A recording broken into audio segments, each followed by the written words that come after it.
আমরা বাংলাদেশের কমিউনিস্ট শক্তি বাংলাদেশকে উল্টো পথে পরিচালিত করার জন্য নানানভাবে ষড়যন্ত্রে লিপ্ত হয়েছে। 5ই আগস্টে যে সম্ভাবনা সমস্ত রাজনৈতিক দলগুলোর মধ্যে ঐক্য সৃষ্টি করে আমরা বাংলাদেশে সামনের দিকে এগিয়ে নিয়ে যেতে চাই। এখানে কোনো হানাহানি থাকবে না, হিংসা বিদ্বেষ থাকবে না।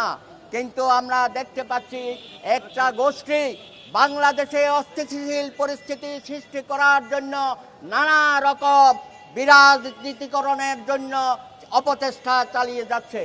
আমাদের মা বোনদের উপর প্রতিনিয়ত হামলা হচ্ছে, নির্যাতন হচ্ছে, নিপীড়িত হচ্ছে। তাদের পোশাক আশাক নিয়ে নানা রকম কুরুচিপূর্ণ বক্তব্য দেওয়া হচ্ছে।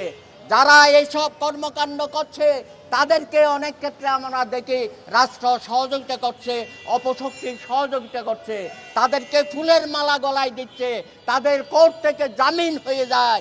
এই ধরনের অপসংস্কৃতি বাংলাদেশে আবার যদি নতুন করে চালু করা হয় আগামী দিনে এটার পরিণতি হবে আরো ভয়াবহ।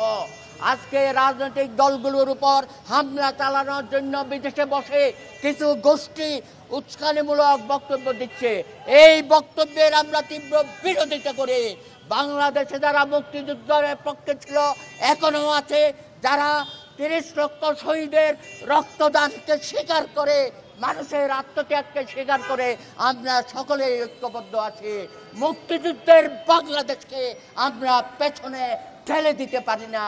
এখানে কোনো ধরনের অন্যায়, অবিচার, আবদার এগুলো চলবে না। আজকে আমরা দেখতে পাচ্ছি নতুন নতুন স্লোগান উঠছে, বাংলাদেশকে আবার বিভাজিত করার জন্য ষড়যন্ত্র করা হচ্ছে। সুতরাং এই ধরনের কর্মকাণ্ড থেকে তারা বিরত থাকবেন। সরকার আপনি গভীর ঘুমে আচ্ছন্ন হয়ে আছেন, তাড়াতাড়ি ঘুম ভাঙান, তা না হলে পরিস্থিতি যে অবস্থা হবে আপনি সামাল দিতে পারবেন না। রাজনৈতিক দল, নেতা কর্মীদের নিরাপত্তা দেওয়ার দায়িত্ব আপনাদের। আমরা দেশের সকল মানুষ, সকল রাজনৈতিক দল এই ধরনের অপশক্তির বিরুদ্ধে অতীত ঐক্যবদ্ধ ছিলাম, ভবিষ্যতেও আমরা ঐক্যবদ্ধ আছি। আপনারা সকলেই সজাগ দৃষ্টি রাখবেন যাতে নতুন করে ষড়যন্ত্র করে বাংলাদেশকে আবার মৌলবাদী গোষ্ঠীর দিকে ঠেলে দিতে না পারে। সেই জন্য গণফোরাম সব সময় সজাগ আছে, ভবিষ্যতেও সজাগ থাকবে। ধন্যবাদ। ঢালাইয়ের সেরা প্রিমিয়ার সিমেন্ট।